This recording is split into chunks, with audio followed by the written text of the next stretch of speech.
I don't know if this is what you want. I don't. It can just show the progress I'm making. I'm still gonna try to submit these to some newspapers. I'm first gonna try and submit some to the New York Times, others to Forbes, and then the blog site Medium. I know some people who are like writers, I know someone who's a writing coach. He can help me with these, and someone else who helped me recommend this. Maybe you can help me try to publish them. I'm really gonna try to. And if they do get published, and if they are on newspapers, I will let you know. And you also know, I mean, I'm gonna reference you in the end of it. I'll say dedicated to. I might not say directly the name because, or maybe, well, I don't know. I'd probably just do something like, you know. All right, this is the first one. This is about how the 15th Amendment did not abolish slavery. About how June 25th, 1948 is actually. I'm not going to be look at the camera since I just wrote these. I don't have them memorized yet. The words of June 19th being the day slavery was abolished in the continental United States of America are dogma shown in this nation almost as much as, say, the earth being round or the sky being blue. It's simply a proven fact. Or is it? If you look up, quote, when was legislation punishing slavery enacted, end quote, it will say in 1865, usually January 31st. So it should be the truth, correct? The very nature of me asking this question should tell you it is not so simple. In this circumstance, it is actually fairly straightforward once you know where to look. In my hundreds of hours of research, the earliest I've found any legislation in the United States detailing what will happen if someone is convicted of slavery is in 1909. March 4th, 1909. While there is language denoting slavery and peonage in this bill, it was not enforced at the time. And my research appears to simply be a jumping off point, blueprint, something to base the actual bill abolishing slavery off of. Slavery was not abolished in 1865, not in 1909, not in 1940 with an anti-peonage bill, not in 1942 with FDR. The true end of legal, old-time, widespread antebellum-like slavery in the United States of America was on June 25th, 1948.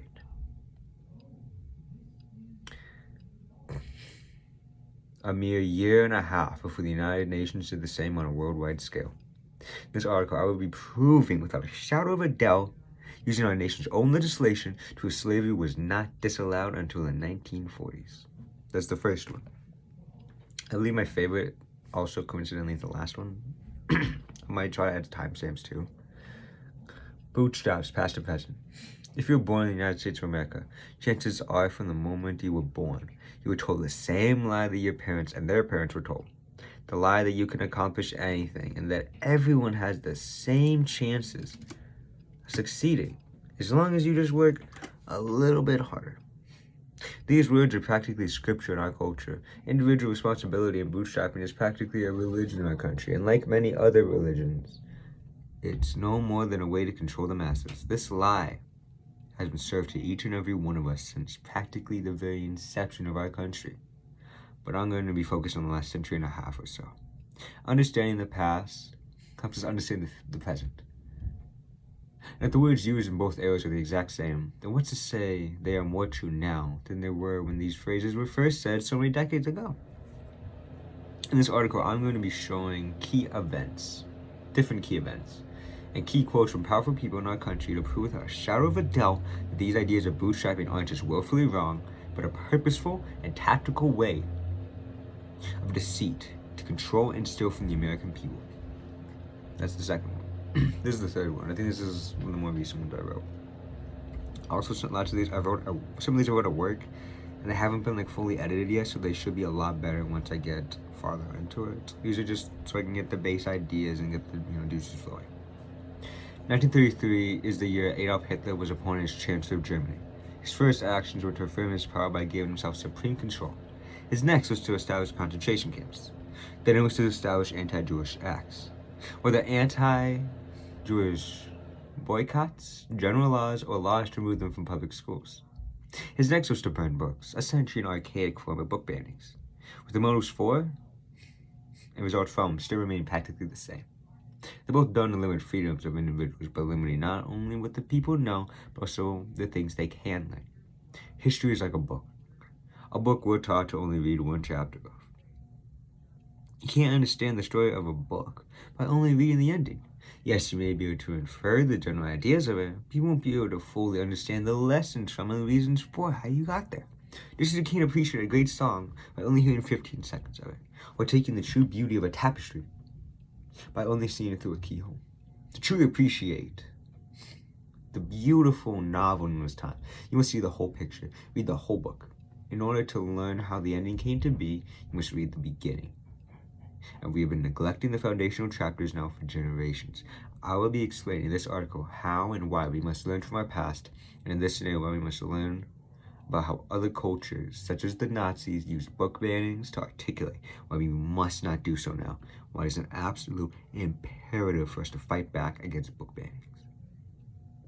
Also, I've been trying to talk to members of the U of admissions office to try and apply to a university because I'm planning on getting my associates really young. I'm planning on getting it either end of summer or end of fall. I'm trying to do this all very fast. I talked to someone who's a professor in Washington. She says I'm arguably ready for my PhD now. I apparently was planning on doing something that's perfect for a doctoral thesis by myself. I didn't even have plans to use it for a thesis, so by the time we meet again, I might already have my bachelor's degree. Who knows how far I'll be in academia, because I'm doing this all very fast. I graduate 2 years early, and I'm getting my bachelor's a year early as well. Okay, this is my next one. The untold American heroes. You all know the mythologized and almost always very misleading, to put it lightly, tellings of our American heroes. Whether it's Abraham Lincoln, Ulysses S. Grant, Harriet Tubman, the Founding Fathers, Henry Ford, Sacagawea, Martin Luther King Jr., John Henry, or Frederick Douglass. We all know the stories, at least the names, of people who we believe we should. They're so well known and highly regarded because they did such great amounts of good, one would think. But we let other people who, in comparison to most of the given names, did insurmountably more, and we let them go unnamed. Idols, figures of reverence in our highly colonized civilization, fall victim even more than most to the adage of winners telling the story, making the narrative. The winners are the colonial powers that be, those on top who work tirelessly to bury that which could disrupt the status quo, and unmark the names of figures who spent their lives exposing the lies and corruption. I will be in this article detailing 2 such names where I believe history and the colonial powers that be have buried for the last century to spell change, a real change. And I guarantee by the end of this article, you will have a newfound appreciation for the American heroes by the names of John Davis and Warren S. Reese Jr. God, I was gonna say something. Oh yeah, these are very thrown together. I kind of just wrote most of these in one sitting. The most change I did was for 1 or 2 of them to make them longer because one of them was only a few sentences. I want them all to be a paragraph. Among editing though, basically no editing, really just grammar, slightly better wordings, that's it. Very little editing so far. Alright, this next one. About downplaying the severity of the past and the present. The commonly parroted adage of needing to know the past in order to understand the present is one I often said, yet not practiced. Preach, not practice. While this line is very much the case, it goes further. Once you truly, fully understand the past, you can in a way see the future. Or at least get a very good estimate of what the systems and circumstances of life are going to look like. Activist and close associate to the Black Panther Party, Angela Davis, spoke on a similar sentiment in the film 13th, stating, quote, historically, when one looks at efforts to create reforms, they inevitably lead to more repression. What I believe she means is when those in power's hands are forced to change due to public pressure, it inevitably leads to more oppression, as the very oppressors who are the ones are now changing it. When you understand the past, you can start to understand the future. And one thing which, at least in the history of America, has been one of the chief motivating factors behind decisions made is to change history. It changed both the severity of events which happened in the past as well as the present in order to dispel the need or even want for change. In this article, I will be using different eras of slavery and racial oppression as a chief example of this phenomenon. Alright, this one now. Plea dues then and now. As American citizens, the Constitution guarantees, no demands, that every man, woman, and child be given a fair and speedy trial where the defendant is duly convicted by a jury or judge, as well as unfair bail means something strictly prohibited. Lawyer shows will give the average person the impression of this being the case, of the United States having a fair and just legal system, or at least of the majority of those incarcerated to be there rightfully, to be there by the volition of either a judge or jury. However, like most things in our judicial system, and just system in general, the truth could not be further from that. For the last century and a half, the prosecutors and others in legal systems have been abusing plea deals to capture millions of people routinely in a completely legal way, stripping fully any sense of just convictions and taking away whole generations of people's lives. Throughout this article, I will try a brief showing of how plea deals have been used to undercut justice in the legal system in the past, how they do now, why they do, why we must stop it, why we must demand change. There's only 3 left now, but this is the one I changed most because this was the shortest one. It's still pretty short, but yeah. White wolves and white foxes. The words of those before us are often misused or ignored outright, denying us untold amounts of knowledge and wisdom, such as in the case of Malcolm X. Almost every part and everything about him has been changed to fit a particular narrative against black people protecting against their oppressors, as well as ideas of black and white interests being almost opposed with each other. With the whole scope of this corruption being easy enough to fill volumes of work. Whole volumes of work which have been skillfully removed from the public consciousness and only mentioned when speaking against, at least in the general media and education system. Malcolm is only mentioned to look to claim his separatist mindset was his whole being, without understanding even parts of this word and art to be listened to even today. I'll be talking today about one speech, one infinitely small segment of one of his literary masterpieces, which rings just as true now as it did almost 60 years ago. I'll be talking about Malcolm's opinions on white wolves, white foxes, how they're inseparably different in how they go about their actions, yet in goals remain ultimately the same. Next, public perception. They say that all publicity is good publicity, and they're right. But something arguably even more important, especially if you're looking for long-term success, as a reputable force or as a reputable movement, is something which rises above all in terms of necessity, and that is public perception. It does not matter at all if you're doing something good, something evil, or even something neutral, because the lessons and tactics all work the same. It doesn't even matter how you do it, because above even what it is you're doing, public perception is what matters most. I'll be explaining to all why, and I guarantee by the end of this, you will all have a newfound idea and sense of how things work the way they do. Not just in the ways of people contorting their public perception or image, but movements, organizations, whole infrastructures and systems of society which control the minds and wills of billions of people. This might sound like melodrama, over-exaggerating for clicks and attention, but I guarantee you it is not. I'll be using some of my biggest examples for how it can make bad look good in the Nazis, old and new, Trump and MAGA, and for the good forces of the Civil Rights Movement and BLM. Sorry, when I was writing it, I figured I would just add the word worldwide when I say billions of people worldwide. Now this one, this is probably my favorite. I just think it's a really good metaphor. Words. It's simply my title. Words are like a great dish. A great dish, especially one from our childhood, has the power with just the slightest whiff, whisk us back in time to our happiest memories, to when the odds didn't seem so insurmountable. Words are just the same. Each ingredient alone has essentially no power to do any of this. But if you take the most specific of ingredients and use skills from the ingenuity of thousands of years, it can do all that, just as letters can. By themselves, these letters which I'm using to communicate all mean nothing, carry no significance or power over us.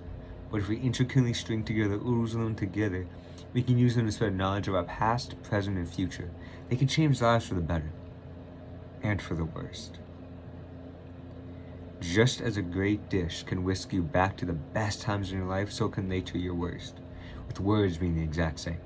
By themselves, they mean nothing, but together in pairs of 4, 5, 6. They can bring us and our DNA back to the most vicious of circumstances. In this article, I'll be explaining how powerful words are, and how not only they are much greater than the sum of their parts, but also why we must eliminate certain words from our collective verbal pool of knowledge. That was a lot. I really hope you like this. This isn't nearly as much as what I did for Christmas and New Year's, and I'm sorry for that. I've just been very busy.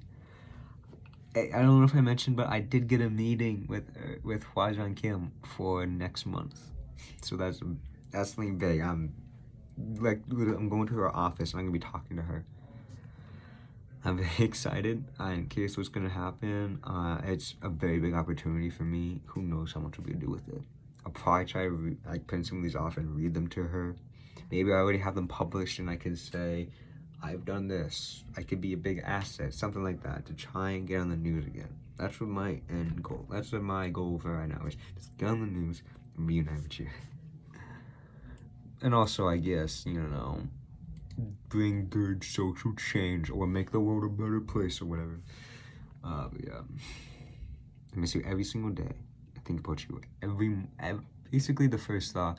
It's either what I was just dreaming about, which is usually something random. Like last night, I was dreaming about food. I don't know why. I wasn't even like hungry when I went to bed. I was dreaming about food. But then like the second I was like thinking, I was thinking about you. When I go to bed, my final thoughts are always about you. I just really hope you still feel the same about me. Based on the messages and logs I've saved, it does seem so. I just, I always have these doubts, but I'm getting better at dispelling them and telling my mind to just shut up and just to employ something that I look to, which I think is a very good tool, which is Occam's razor. I say that the simplest solution, the simplest answer is oftentimes the correct one. The simple answer here is that you're being truthful and that, well, it's not a farce. If I look at it and don't try to play some mental gymnastics, it 100% seems like you were telling the truth. 1,000,000%. I have to play such mental gymnastics to make it not the case. It would imply that you are like an impressively good manipulator and liar in ways which you'd have to be thinking so many stages ahead. It just doesn't really make sense. Like you'd have to, it doesn't, I can explain it, but there's no point. I was thinking about these kind of things a lot. I think about philosophy a lot. And I cannot wait to talk to you again. I cannot wait. Love you, Melanie. I hope to see you soon and happy Valentine's Day.